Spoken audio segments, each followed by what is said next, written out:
Hello, hello, hello, and welcome to B&E Presents the Trend. This is episode 20, titled Understanding the Power of Your Expertise in the Digital Space. I am Alviana Brewster, your CEO and founder of Black Nurse Entrepreneurs, also known to you as B&E. We are the premier networking organization for Black nurses who are interested in entrepreneurship, whether that's launching, building, or growing your entrepreneurial endeavors. We surely are here to support and help you through this process. In this episode, we have our dear friend with us today. Dr. Sandra Cleveland delivers an informative and engaging and compelling experience that literally moves her audience. She lives by the principles of servant leadership to transform individuals and small businesses beyond their potential and achieve desired goals. Sandra has worked as a registered nurse for 27 years, and 23 of those years she has teaching experience in the undergraduate and graduate nursing programs. She has extensive experience in mentoring and coaching faculty, students, small business owners. As the CEO of Tribe Consulting LLC, Sandra guides nurses and organizations through personal and professional enhancement using the powers of education, technology, and research. She creates apps, educational technology and learning, as well as online curriculum and course creation. And she teaches nurse entrepreneurs how to conduct research and play. That's right, I said play. She is a national and international speaker, certified personal instructor, and author of the book called Shred, Removing the Layers to Find Your True Purpose Anthology. Without further ado, I present to you what I call the queen of digital nursing education, Mrs. Sandra Cleveland. Well, hello, my sister. How are you today? I am so good. How about you, my baby? It's doing your thing as always. Look at us. We're matching. Like we got our black and white on. Look at this. Like And I'm coordinated. representing. I'm getting that next. That's 2021. I love that. Beautiful shirt. So perfect. I am so glad that you're here with us today. And first off, I think it's important for you to just tell us a little bit about yourself. I read the biography, but we like to get to know you. So tell us a little bit more about yourself. Yes. So thank you for that, first and foremost, and inviting me to do this. So as Alviana said, I have been a nurse forever and a day. That's what I basically tell my students. I've been a nurse since 2020 or and before the 20th century and all that stuff. So I like let them know that's all you need to know. I have been in nursing education in some form or facet for most of my career as well. When I started clinically, I was dialysis nurse, so that's kind of where my home area was. And then I became a stroke clinical nurse specialist. Really? And so I actually, in terms of that, I was also a hospice manager as well.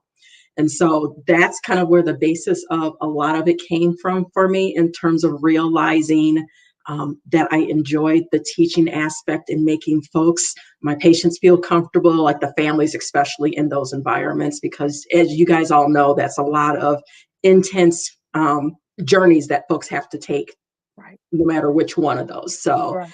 Yeah, so that's kind of where I started off with. I was in school for quite a long time. And so doctor, nurse, and came out that way. But one of the things I want to bring across for everybody is that you can move forward on your journey. And that's my goal, is to help you behind the scenes move forward on your journey. And so that's where Tribe Consulting kind of came in from. I really wanted to see, in telling my story a little bit, when I went through my PhD program, I actually went through most of my program and got to the point that I was doing my exams. So in a PhD program, what they do is take you through all your coursework. You have to do a couple of what they call qualifying exams before you can move forward in your dissertation. Okay. And I got through all my coursework and I did the first exam, but I was pregnant and it had to be on bed rest for 7.5 months. So long story short, even though I did all the qualifying things I needed to do to continue with the program, they decided that no, I was not going to continue with the program when I came back. And so that put a fire in me. And I actually that weekend went to another program applied for it and started that next program. And I took a number of courses over in addition to some different ones. So I technically probably have enough for doc squared kind of in that journey, like seriously. But one of the things that it took me in that journey, and this is what I say for everybody, there's a lesson in everything you have, obstacles or otherwise. And so take those for what they are and learn from the lessons from that. So for me, if that detour didn't happen, what I would not have known is that went to school online. It was always brick and mortar when I first went. Mhm. And so I did not know how much could be done in that environment. And that's what got me into teaching online. And so in learning that, I really love the educational technology. So that's where like all of like my love started coming in and felt like that was like my home territory at that point. I was going to ask you too, because I was curious. Most of us know, but for those that of you that may not know, her space, her niche is that technology area of nursing education, specifically courses and apps. And I always wonder, like, how did you even get into the app space of it? Because that's something that you just really don't hear about from nurses per se. Yeah. So I got into this space because actually as a student. And so the program I help with now, I started as a student because I wanted to make a difference in the program that I had. Mhm. Okay. So at that time, I was I was a program director, and my students were struggling trying to match up with mentors, like preceptors in the field. And so Mhm. that was the premise for me, like I'm wanting to go do that. And it had like apps weren't being done in that arena, like the education arena whatsoever. And so I was like, I'm about to bring this like whole new ball game, like Yeah, playing with that. And definitely. that's how I kind of segued into it, to going through the program and then realizing like, oh, I could really do this. And like, you could see the influence of how that could make that ripple effect for folks. And so I don't want us to be afraid of technology. Mhm. I don't want us to be, I wanted to use it for good. And I want us to understand that the technology is only as smart as what you put into it. Yes, Yeah. So that's I kind of agree. where I started from that. Yeah. Gotcha.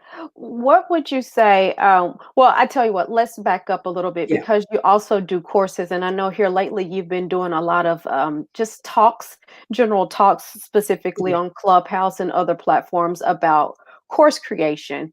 And Mhm. so just give us a little bit of an overview of that starting out because I want to dive a little bit more deeper into that conversation.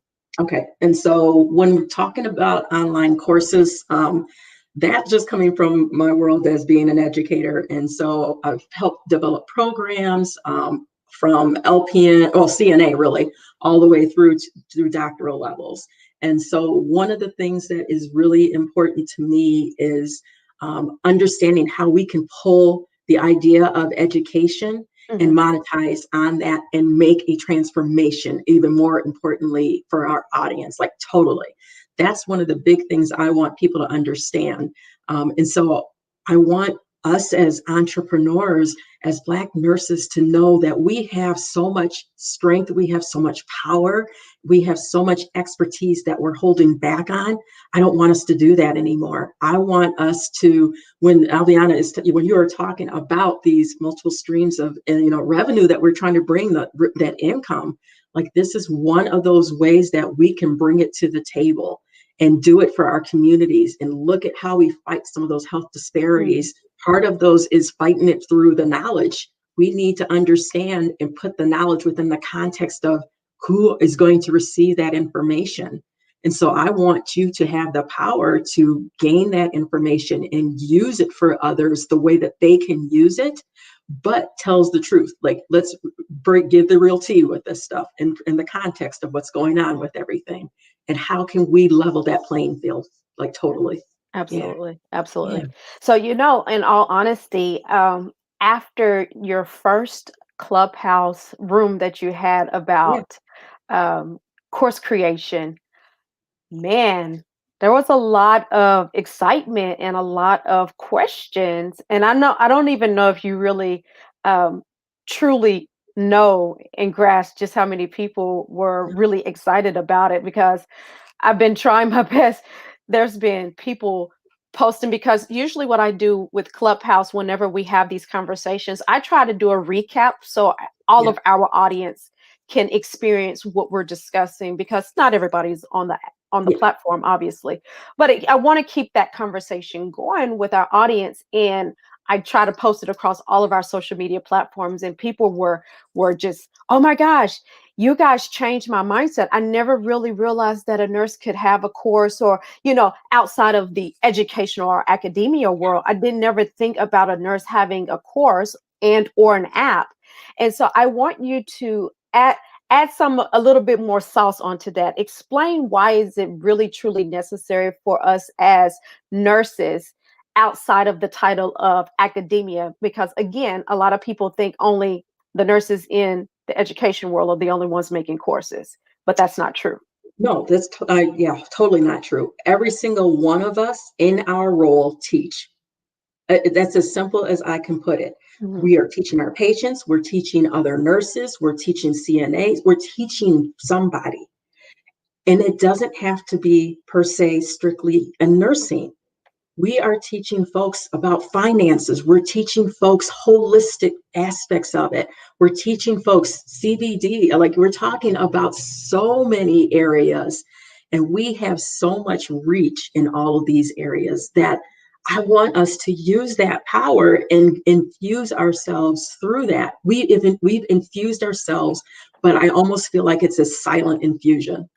Sometimes, whether it's by our choice or by others kind of limiting our voice. And by having a course or an app, that is such a powerful way to show that you are a thought leader in your business and in the industry and to your audience. And so to me, that is like, if you can get yourself out there and not just put a course there, but show value from the audience's perspective. That's like a powerful thing, to bring your voice and Mhm. allow choice. Absolutely. Yeah. So, what type of courses are you talking about? Because I think oftentimes we think of a course as being something that we take for 6 months to get a certification, or to we take courses all the time because Yeah. we're leading up to our degree. But are there varying types of courses that our nursing community could possibly, participate in or create, that go a little bit different than maybe what we consider as a traditional course? Absolutely. Yeah. And that's a great question, because from an education standpoint, that's kind of segued. So historically, you guys, when we are looking at courses, all of it, just like Albiana has just indicated, we have courses, when we went to school, we had courses that were 12 to 16 weeks long, forever Mhm. and ever. Amen. And it was painful for everybody involved in that process, both the teachers and those who are sitting there trying to get through all that stuff, right? Right. Remember those days. But what we are seeing in education now is that we are creating what are called micro courses and mini courses. And so, micro courses, if you think about things such as um, some type of quick certification, like a little segment that you get, like a little certificate or something on. Okay, a micro course is basically an offering that is like 60 to maybe 90 minutes max. Okay. Okay. Okay. And so with a micro course, I'm basically giving one outcome. Like, this is one goal that I am having my students, my learners go through. They do that, they gain what they need to gain, they're said and done. Mhm. That's the goal with that. That is one type of course you can totally develop with it. Okay. Another type is called a mini course. And so with mini courses, when you are talking about that, it's essentially um, in your courses, you have what are called modules. And modules, if you equate them to chapters in a book, it's the same idea. Okay. So when you have those modules, you also have lessons underneath those modules. And you can create all different types of lessons underneath each of those modules. But in a mini course, what you want to pay attention to is that the lessons collectively in that module is about 45 minutes to 1 hour long. Okay. And in mini course, you will have 3 to 5 of those modules put together. So that's how you kind of look at that right now. So you're now talking about offering these smaller courses that are adaptive to what's in their environment. And you want to make sure it's pertinent to their world. You want to make sure it's applicable to what's going on for them, that they can use that material some way, somehow. Okay. Mhm. And so that's kind of how it's segued into it now. So when you're saying these courses, what give us some examples of what types of courses? Because again, a lot of people just do not realize the power that they have within their expertise. So give us a couple of examples of some courses maybe a person could create. Oh, absolutely. So I know there's a number of folks out there that are looking at developing formal like CNA programs, LPN programs. So those are avenues in terms of developing courses that you can do. But think about it from the other end. If you're the owner for that CNA school or LPN school, you're probably going to eventually have instructors who need to be trained as well. So there's training and development courses that you can create just as much as you can create courses for your students. Okay. If you're talking about things like finances, CBD is another good topic that I hear. Like that is like the fire topic going on right now. Totally, isn't it? Looking at um, NPs, looking at how to open a practice, looking Mm, at things that you went through your experience to do something, how to write a book, how to, there's so many things, how to create a clubhouse group. Okay, there could be a lesson on how do I open a room in Clubhouse? How do I create a club in Clubhouse? What do those mean? That could be a lesson in itself. It's a 1 hour lesson. Somebody would be very interested in knowing how to do that, mhm. navigate that. Part of the outcome for their standpoint is, oh, now I get more comfortable. I get Right. what's going on. Right. And now I'm more willing to get up on stage and some of those things. So there is like, if you can think about it and you can think that somebody else needs that, it's a course. Or even um, you're viewed typically us as nurses are viewed as content experts and people always are coming to us for the same question for a Yes. reason. I was a cardiac nurse, so they always want to know, my chest has been hurting over here, what do you think? It could be a course on signs and symptoms of heart disease or a heart attack, or like you said, anything can be monetized into a course. Yeah. And that leads me to ask you, about the monetization piece of it. I Yeah. feel like courses, because people need to understand that when you teach a class and you teach it over and over and over and over and over, that can be a little monotonous. Yes. But Yeah. once you do that course and you put it up, then it's up there. And there's a nice monetization component of that I want you to speak to. Yeah, absolutely. And so actually the monetization is kind of twofold. Mhm. And so when you're thinking about creating your course, one of the things I want you to think about is as nurses, because we went through nursing school and nursing school has the habit of shoving everything in our Right. courses. Content is a ton of content is not king or queen in this situation. So when you're thinking about your courses, you want to have just enough content that moves them forward with that particular goal. That's one piece of it. Okay. Monetizing those courses is such a great avenue. And so you could be doing a video or doing a webinar with someone, a group of individuals, and recording yourself and creating segments off of your recordings to create a course out of that. And so monetizing can come in two facets. Thinking about what content you have in different platforms that can be repurposed for a Mhm. course, because you can create the revenue streams, the different avenues by doing that. That is like a huge thing. But the other thing that Alviana was mentioning too is once I get my course up there in a platform, it allows me to scale now. And you can't be there. Like, you don't want to see Sandra with all her personalities trying to come out 24 hours, 7 days a week, trying to teach a course. That's not going to happen, right? So, Mhm. Mhm. if you want to have the same experience where it's Dr. Sandra versus whatever my alter ego is at like 2 o'clock in the morning trying to teach a course over in Hong Kong, for instance, Mm. which, by the way, you are reaching across. It's global. Yeah. You've leveled the playing field and it's world now, really global. And so it's very realistic that folks are reaching out from that standpoint. But when you're looking at that, you can now scale. And now you can also, once you get your course refined, you get feedback from your audience. You do the changes that you're looking towards as well. You can put that and do what they call evergreening your Hmm. course. Hmm. And basically, all that means is I put this in what is called a learning management system. Okay.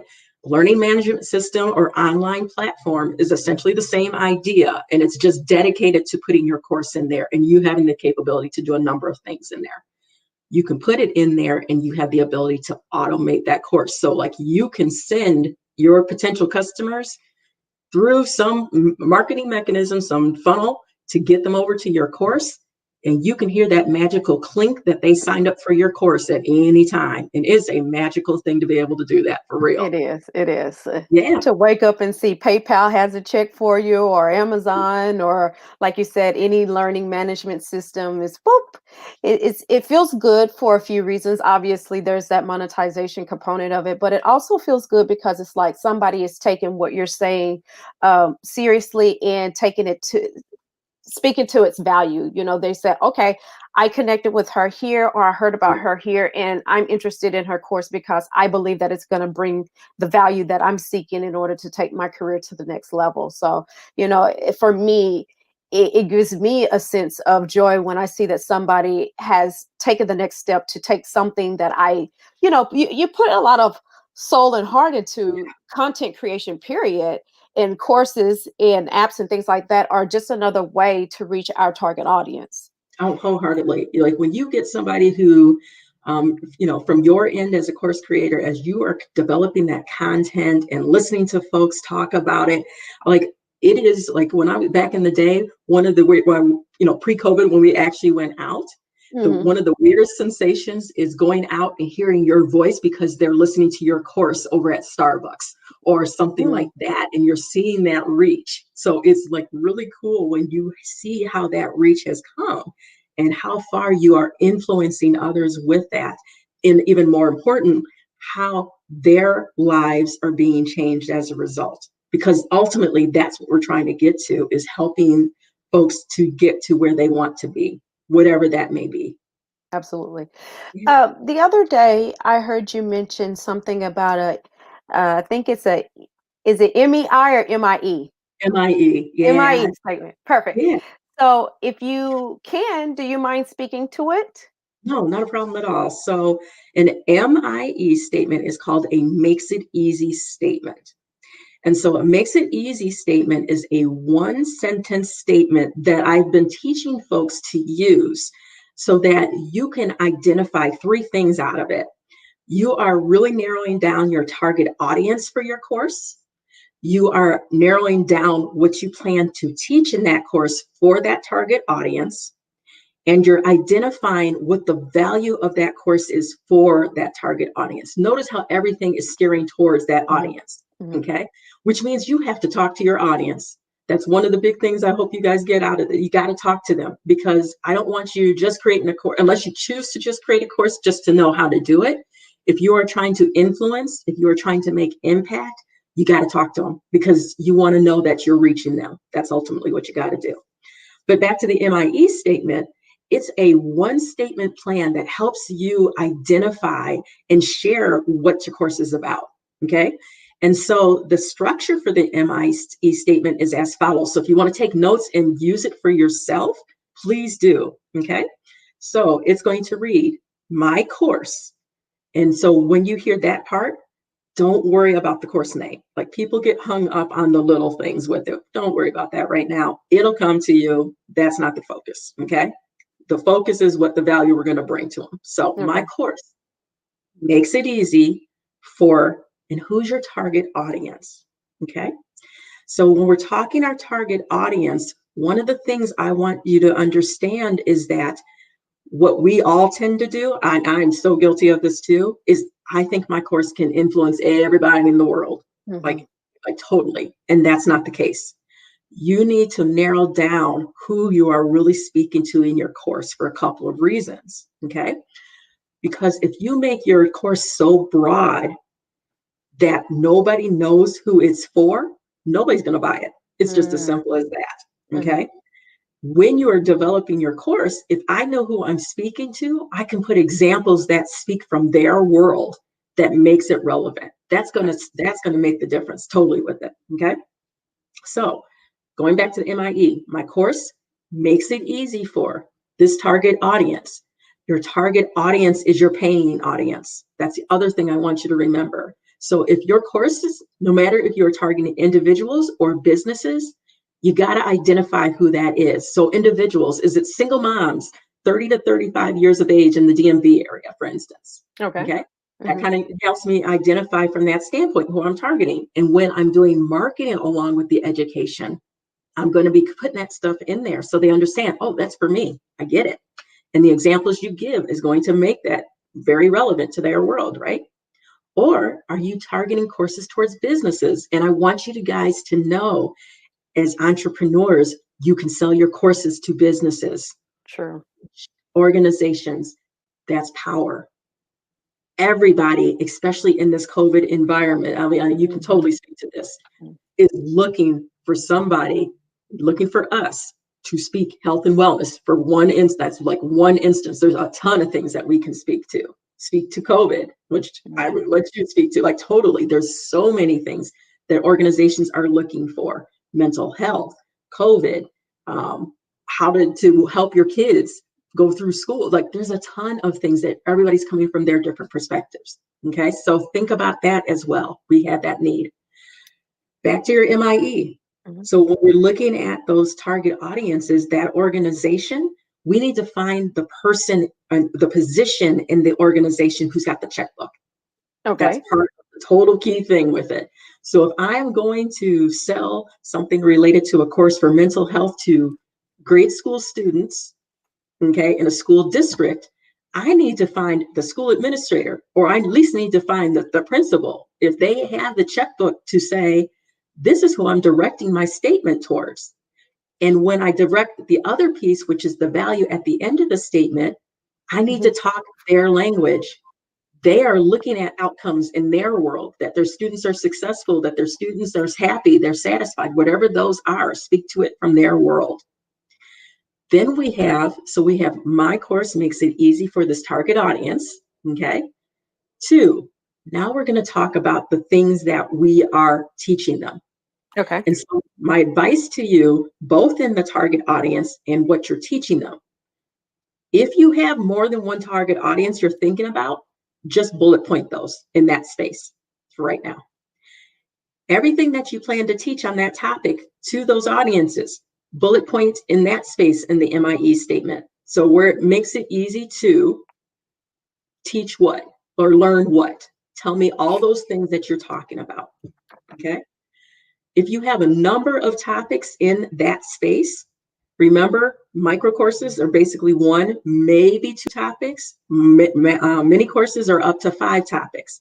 If you've got more topics than that, you have more than one course.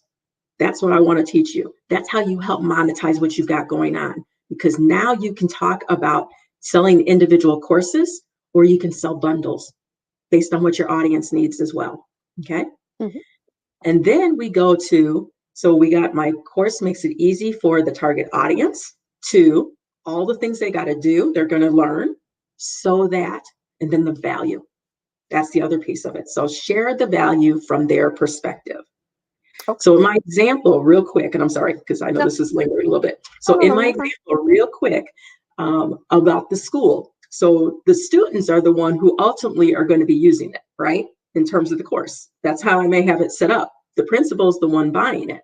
So my original MIE, I'm going to do it towards the principal. But can I create other MIEs for the students and the parents from their perspective, so I can use it for marketing wholeheartedly? That's how you create that full picture for everybody to help work it out. Absolutely. I like that. I like that. So honestly, the MIE statement was something that was new to me the other day, even with a master's in education myself, is the first time I even heard about it. So I thank you for taking the time to really explain it out. And it kind of makes me think of like a little elevator pitch for your course. Absolutely, and that's exactly what it is. And so it's borrowed from business. And so the elevator pitch, just like you're speaking to, that's essentially what that is.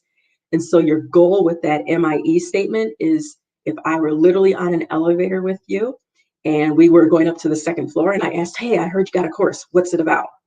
You would be able to tell me this MIE statement. Hmm. And by the time I got up to that second floor, before that doggone door opened up, I'd be like, "Got it. I got it." And then how do I get the link to your course? Right. Right?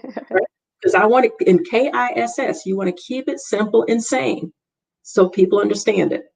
That's right. That's right. Yeah. So with courses,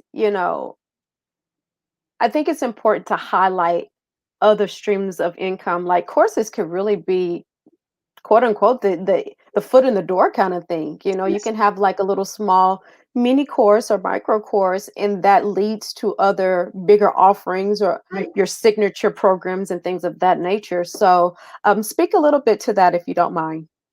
Yeah. So think about the fact that you're providing content, and the content can be repurposed. Like, so when you are thinking about different avenues for your content, think about the fact that I may have this information in a course that could be used in a webinar, for instance. Mhm. I can take segments of my course and create a webinar series for it that can get paid. Okay. You can create it and create ebooks out of that. That Mhm. could be another method that you get paid with. You can also think about how you might level your course offerings. So, in terms of within that course itself, how much of myself as the course creator am I going to give to you? So, when I create proposals for folks, you can have, and I'm just going to use an example of 3 options, Okay. okay, that I can offer just within one course itself. And so I could have a what I call a Toyota version, a Lexus version, and a Lamborghini version for Oh, okay. my offerings. Okay. So my Toyota version is basically, I have my course. It's a do-it-yourself course. It's self-paced. They do their thing. You may have videos in there, but you may not be giving much more than that. They do the course themselves. They got the material. They can be taken through on themselves through the journey. Mhm. Okay. Mhm. The second option might be, for instance, now I'm going to give a little bit more full service. And so I would create what I might be as a hybrid course, which all you got to do is duplicate your same course, but now you add elements where you are live and giving them opportunity to join you. And so you may have group offerings partway through your course that say, "Hey, let's meet here in this point in the journey, and let's see how you guys are doing. Let's do Q&A sessions." Okay. And so in your course platform, you can connect your Zoom behind the scene or wherever you want to, Mhm. so that they can hit the link and join and do that. Okay. But because you are giving more of yourself into it, it's a higher price point. Okay. Third option, do that second option that I spoke to. And now I can offer one on one offerings just as well. I've just upped the game. I've given you more of myself.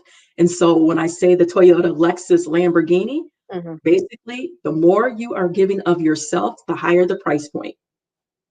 And it's all based off a same course. Yep. That's the beauty of that. You duplicate that same course, which is very easily to replicate it in a learning management system, and just make those little changes based off of how you want to do that, and you're good to go. Same idea for when I talked about the MIE statement, and we could have, when I talked about, you could have, 4 or 5 target audiences that you're looking at right now. Mhm. If you had that same topic area, replicate the course, create the course based on one of those audiences, replicate the course, modify that replicated course for another target audience. Boom, Same you thing. have, you've got a new audience and you got a course.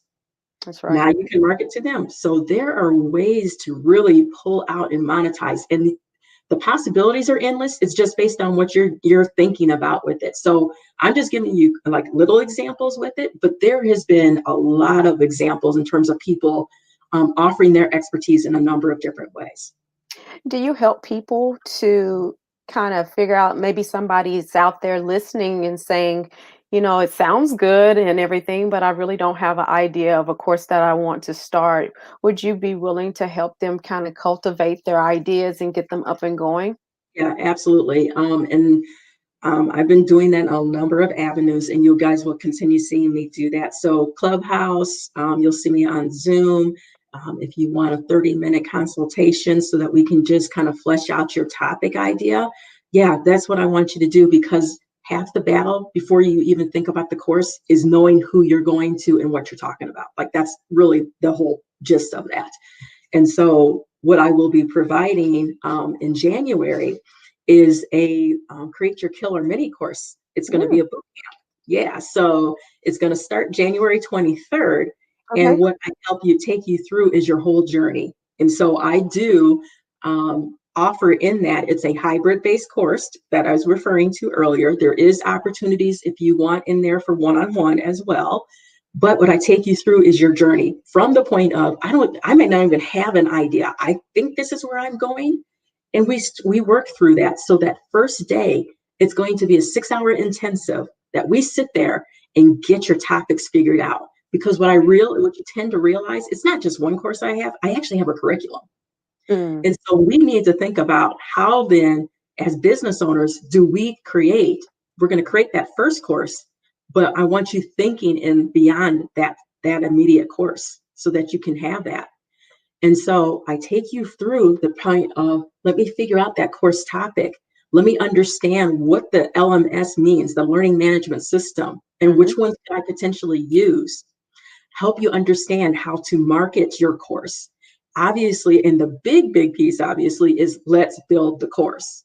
And so I take you through the journey of, let's figure out your topics. Let's figure out the content. Let's figure out how to engage your learners through this, because there's different things you can do based on what you've got going on. And so we're going to talk about all those things so that at the end of the time frame, boom, you've got a course that is ready to go. It's up in the system. And my goal for you is that you can take the information and utilize it again and again And and again. just repurpose it. You got That's it. wonderful. It's Yeah. wonderful. And when does it open for us to be able to sign up for it? I will be putting links up through. Actually, if you are in Clubhouse and you connect on my profile through Clubhouse, you will have a link through LinkedIn. You'll see it on my IG profile. Click on my IG profile. You can link through it that way. But I will also share it in the comment area for everybody to get access to as well. And so if you have questions about that, don't hesitate to reach out with it. But I will be sharing more information, and I'll put a video up that kind of shares the details of the course as well. Okay. And also don't forget, you can send it to me and I'll be more than happy to Absolutely. share it across our other platforms for you Thank as you. well. I Okay. appreciate it. I want to switch gears just a tad bit and switch back over to apps, because there's also a monetization piece to apps that a lot of people don't really realize about either. So it would be nice for you to just speak about that, if you Yeah, will. absolutely. So if you are delivering information, if you are delivering a way of value for the services or products you provide, you can potentially use an app. Okay. And I say potentially because not everybody may have the situation that they need at this point in time. So let me be clear with that. Okay. Mhm, mhm. But with an app, what you can do is a number of different things. And you're providing, I can use that MIE statement that I used for the course for your app purpose too. Makes sense. Okay. Yeah. So totally. And so the difference in there is with the MIE statement, instead of me talking about the lessons I'm teaching, I'm going to talk about the things the person can do in the app. So my example is I have an app that helps nurse mentees and mentors connect with each other. Okay. Okay. And so in my Makes It Easy statement, talking about the things they can do in there, they can create a profile. They can find mentors that they're looking for based on their characteristics. They Hmm. can connect. They can chat. See, those are actions that basically do the app. Your app comes down to a few things. And so when you develop an app, one of the biggest things I advise is think about the concept of what is called an MVP, okay? Minimal viable product. And so when we say that, all that means is I want an app that is simple and sane, does 3 or 4 actions at most to start. You may have 5, 6, 7 things that you want it to do, but we're talking monetizing, getting out there and getting that value out there. So 3 or 4 gets you started. When you guys think about apps all the time, you get those things that say upgrade, renew. That's all they're doing. They're adding their features or whatever they're trying to do, the fixes, the features, and keep on moving. Your app is not going to be perfect. It is going to look nice. Okay. It's always a process.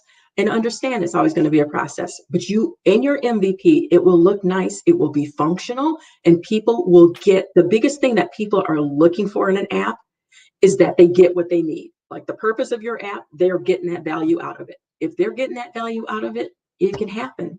And so you can sell your services.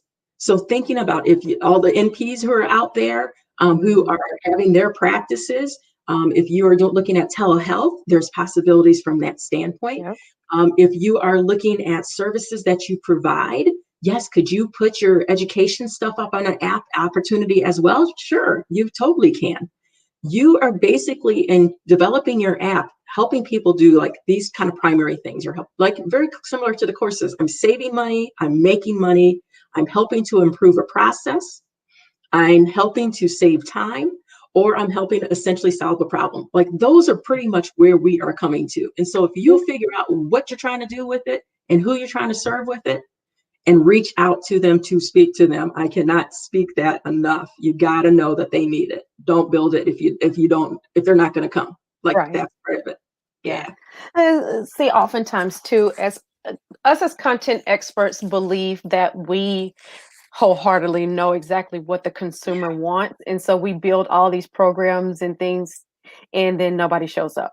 Yeah. And so, and it very well could be a lot of things. It could be you just didn't have the right marketing, you just didn't speak their language, or you didn't simply take the time out to really realize what your consumer was really needing. You thought they needed this, but they really needed that. So it's Right. very important to do the evaluation of exactly what your consumer needs and Yeah. is thinking, and it's researching, because if It they're is. researching a specific topic and you're the content expert in that kind of area, then you can create your content based upon exactly what they're researching or how they're researching it. You better believe it. If they are asking questions, and what I advise folks is hitting up different communities just to hear what people Yep. are saying.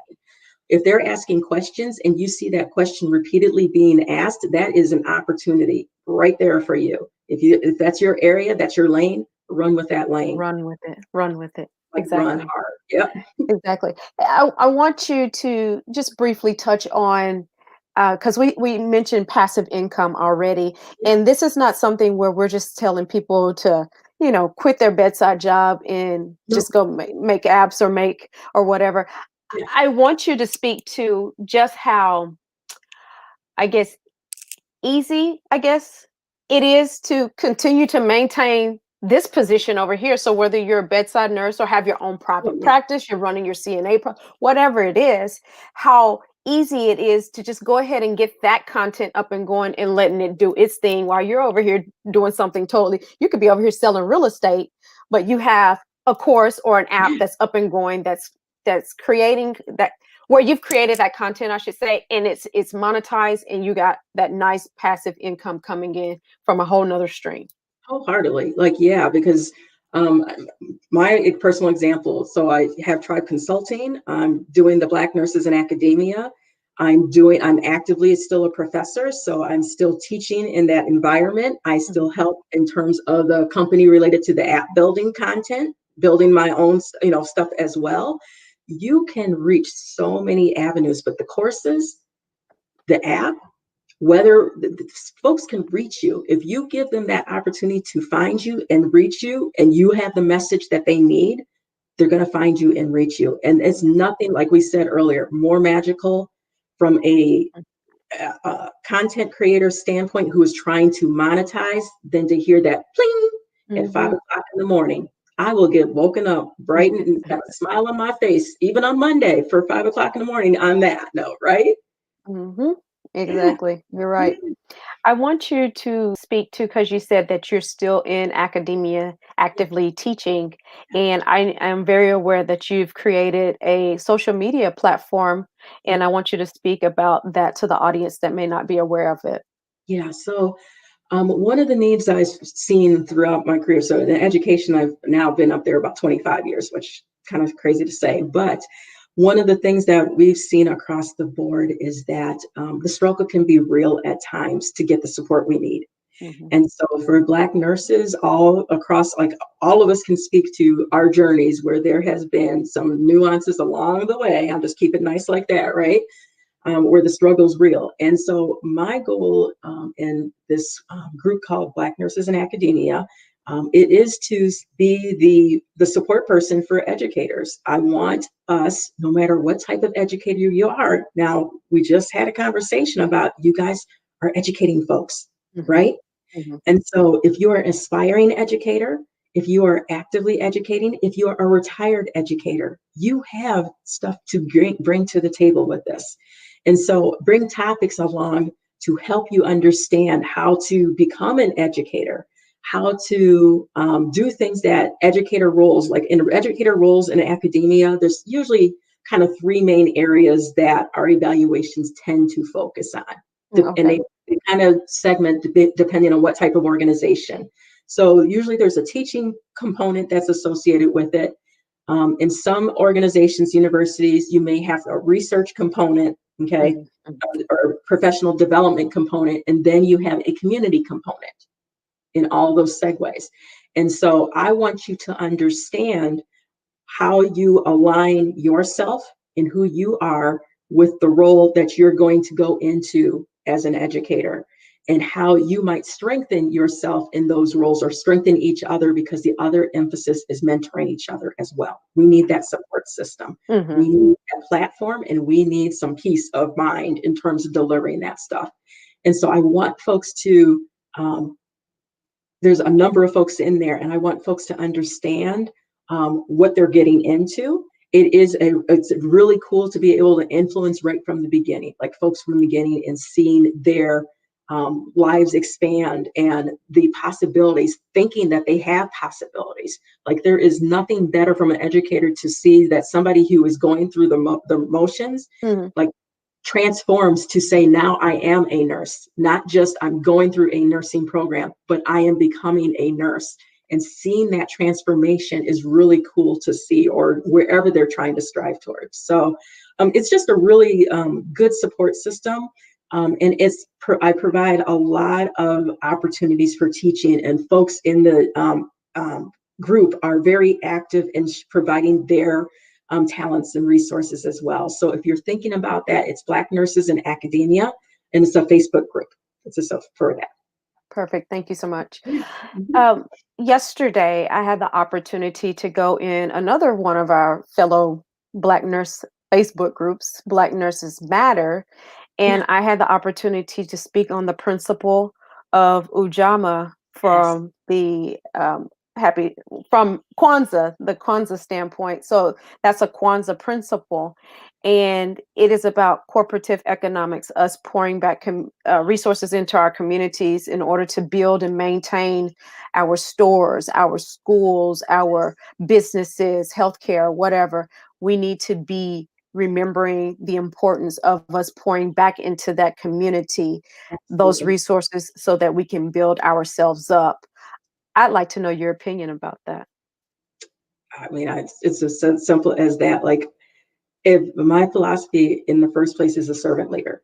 Mhm. And so to me, you need to know who you are, and part of your role as a nurse and as a person, and what you are like. I feel that he brings to me that power and that purpose to help others, and Mhm. to be it doesn't have to be individually, it can be collective in nature too. But we need to be able to help each other out in different roles, in different aspects. It's not a she said versus she said kind of situation here. It's a, okay, she's struggling and I'm going to help straighten that crown. or doing the same thing, vice versa. We're about to bring it to each other and bring those strengths to the table so that we collectively all come up together. Why is it important that the Black male consider academia? I can't, oh my gosh, that's a whole nother conversation in itself. And so, all my kings out there who may be listening, we need you. Mhm.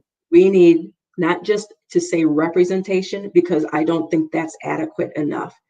We need you. We need your infusion. You bring such uniqueness to the role, and you bring such trust and support that a segment of the population, nursing population, needs and didn't even know they need it because we are underrepresented. Mhm. I want you to bring it out. And if you have ever considered academia and you want to ask questions, please reach out to me. And that goes for anybody. I want you to think about that. One of the things I talk about, and you'll see me bringing out, is an ebook related to adjunct teaching and learning how to segue. That's one way that you can kind of dip your foot in the water, get an idea of what academia is about, and still hold your other positions. Mhm. So, brothers, I want you guys to, you need to be there. Like, that's as simple as I can put it. Yep. I 100% agree. Yeah. Like we need you in nursing period, and then that extra component of education. We look to you for strength and stability and power, even Yes. power. And so I just don't I've never in well, I can say when I was a young person, I did have maybe one or two coaches that were teachers maybe, Mhm. but I really haven't had many Black male instructors Nope, I did or not have. teachers Yep. in any form, hardly, and, I didn't have any Black educators in nursing school at all. I don't Yep. even think maybe even college period. I had it later. It didn't it hit till graduate school, like for me, in terms of it. And being the other thing I want to say is, if you're thinking about nursing and not sure, you need to come through and talk to all of us so that you can move through, because we need you. We're 60%, we're 6% of all of nurses. Mhm. Yet we represent how much population? Yeah. That's unacceptable. So many ways. Yeah. And it is, I think it's important for people because a lot of people from the outside looking in think that nursing is just, passing pills and giving vaccinations and following orders and things like that. But I'm really on a mission to challenge the Black nursing community to think outside of the box Yeah. and to truly to rise to the challenge or to rise to the duty, even the duty. I feel like it is our duty and our obligation to educate our communities and to educate one another. That's a Yes. part of that community structure of us taking care of one another.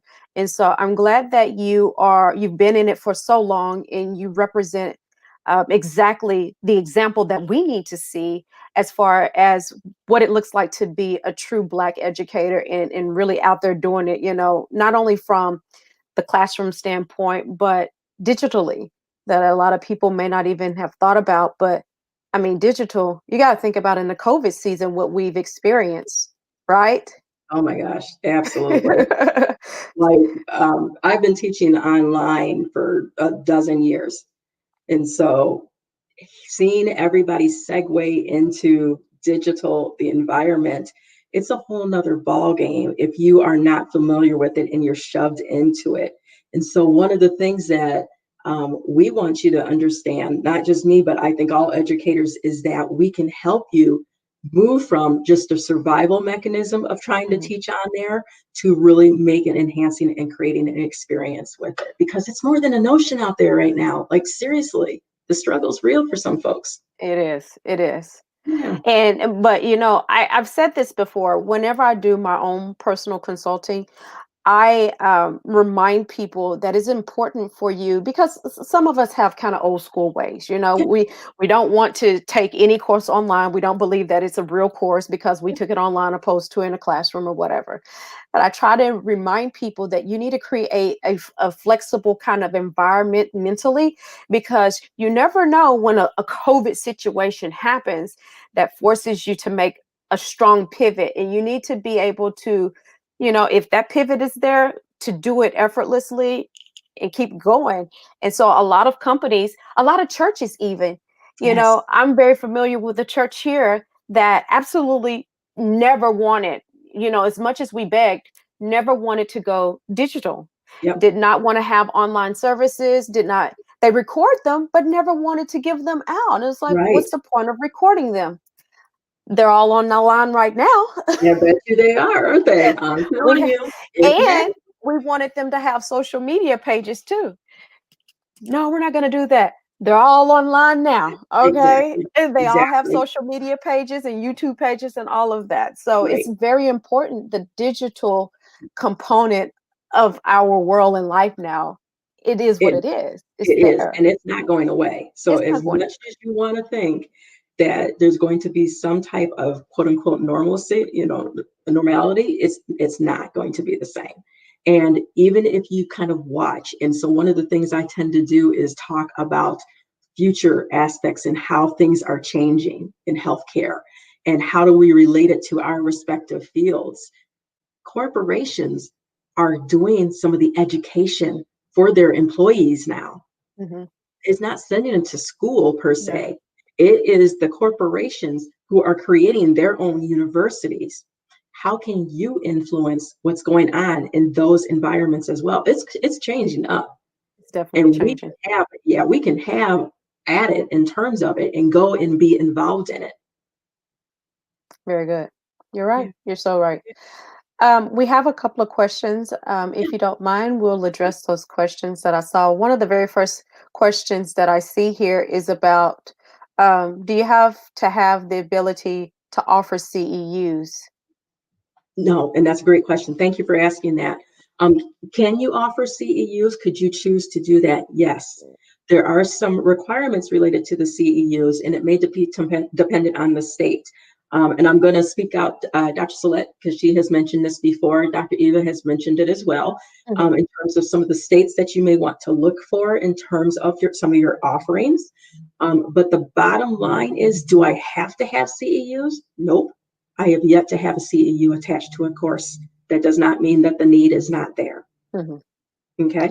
Now, can I have some offerings? Wholeheartedly, yes. Nurses are looking for these all the time. So, yeah, absolutely. Hmm. I agree. Um, I want you to spend just a minute on. I think this is strongly worth discussing Yeah, because your lane is digital, and now we have a whole nother app that's been launched that is going to change the trajectory of our world essentially.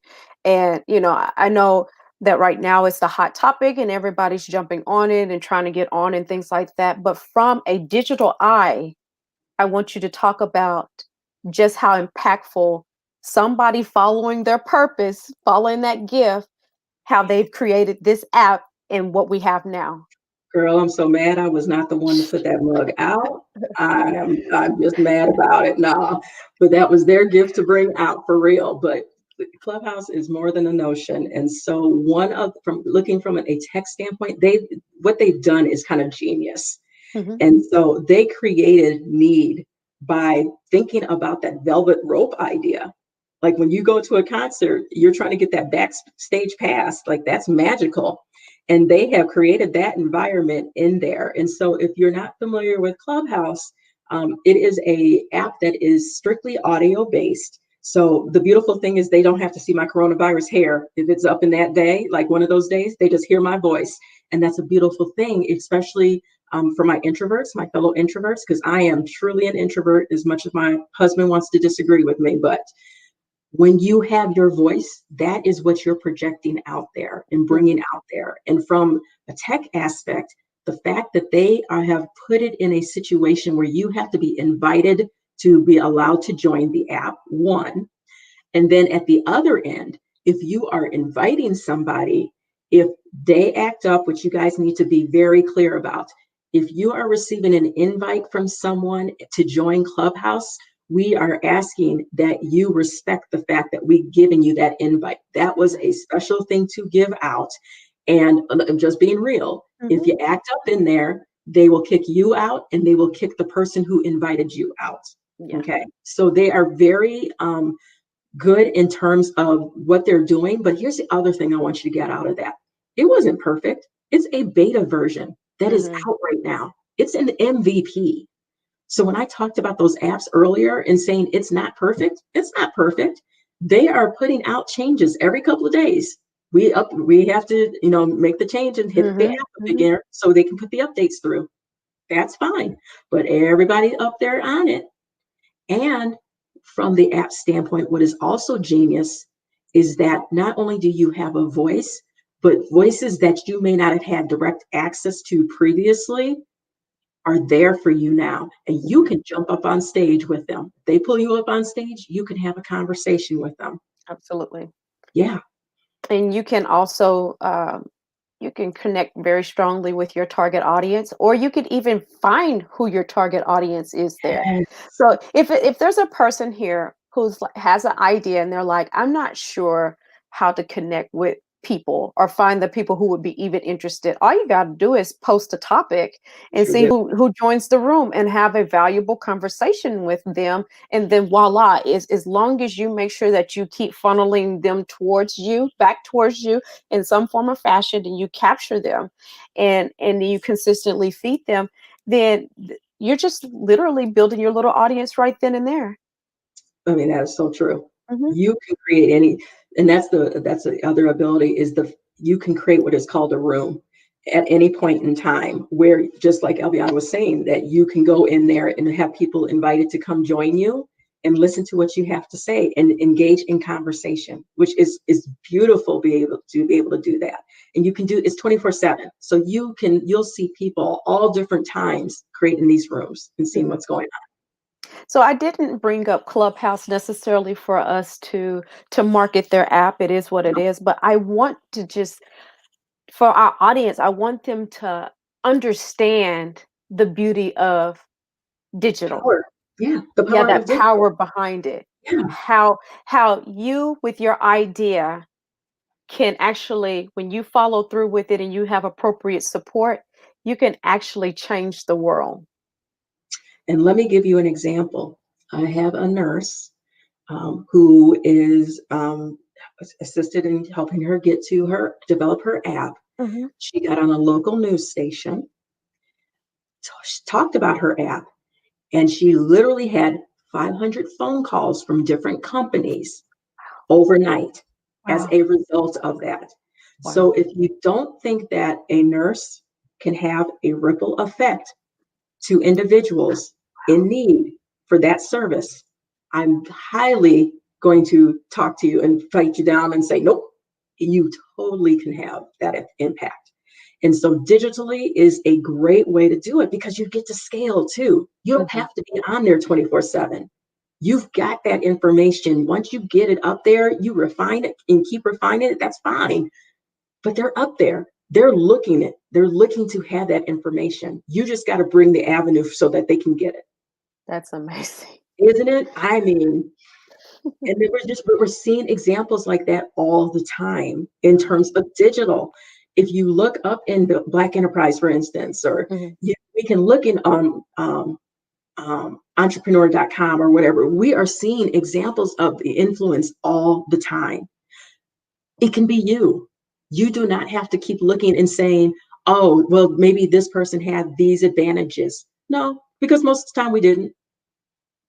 Just have to have the idea, take it to Mhm. fruition, Yep. and move through it. You can do it. Mhm. Yeah. Why should a person work with you specifically?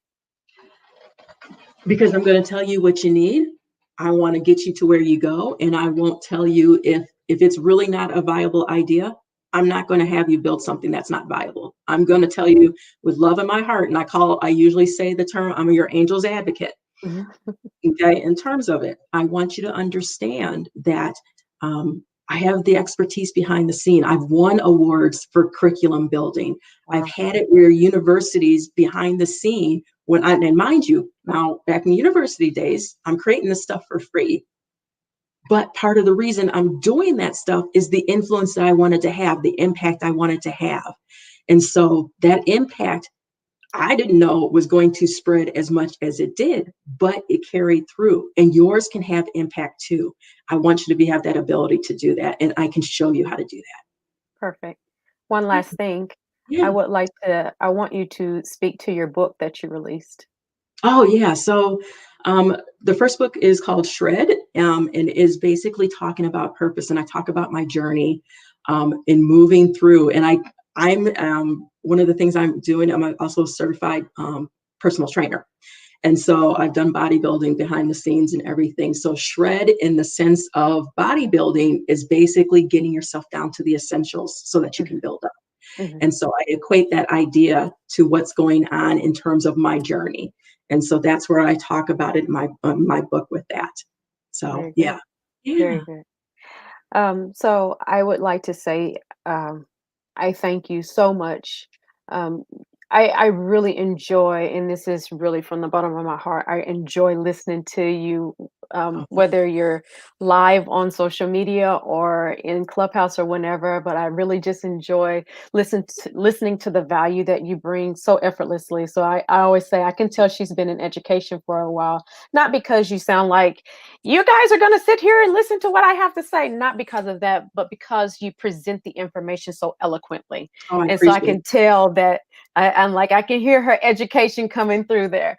But yeah, I definitely, and I always want to provide our audience with something that looks a little different that maybe they hadn't thought of before. And like I said the other day when you were in Clubhouse, I've had people even inbox me saying, "Oh, she's good. I'm sitting here writing notes because I love what she's saying." Or, "Oh my gosh, I didn't know that I could do a course. Like I'm going to reach out to her because I had no idea that was even an option for me." So you stimulated these people and they got them. I mean, people are like, "My wheels are turning. I'm ready to go. I'm going to I create love this that. course this week." And so that's exciting to hear the impact that you've had, even just here recently. I mean, yes, you've been doing this for years and you understand that you've touched a lot of lives, but I like to see kind of that rejuvenation too, where people Yeah. that may not have seen you or heard about you before are like excited to be able to use something that you do and you've done it for so many years, but maybe even use it in a different way. And who's to say who's the next Facebook creator? Who's the Yeah. next Clubhouse creator? That person sits right here in this community right now. So, Wholeheartedly, and you they're know, sitting there waiting. And the one thing I want to say that I first of all, I feel blessed that you have me on here.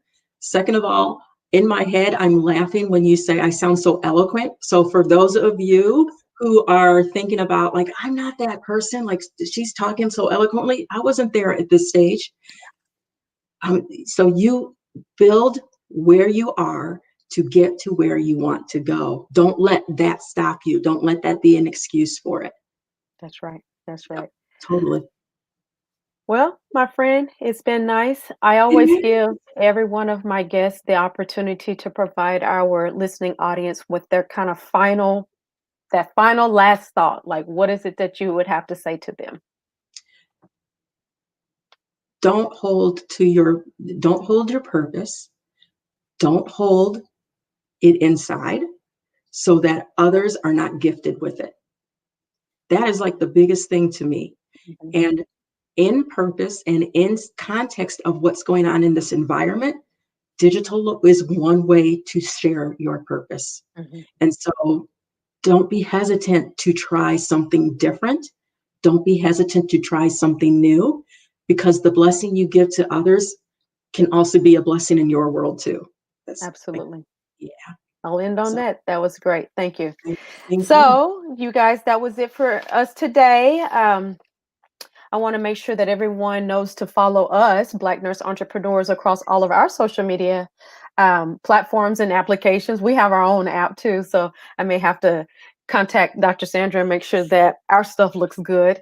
But we have our app. Make sure you have downloaded it. I try to provide value, and I'm constantly, as I can, add to it as well. So there's that. Make sure that you're subscribing to our podcast and following us just across our platforms. We have YouTube and Facebook and Instagram and LinkedIn and all of them, So her information I will have in our biography section of the podcast, and then as we post this video, the video portion of it, I'll have your information there, and you can put anything that you want in the comments too as well, Sandra.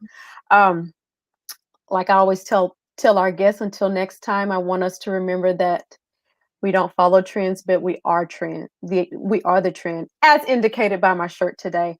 But I want to just say one last thing, that statement to me means that we are setting the examples that the world should be following, and we're not necessarily following those examples. So that is my plea to our audience to get out there and be brave and go do something, create something that changes our world, changes our community.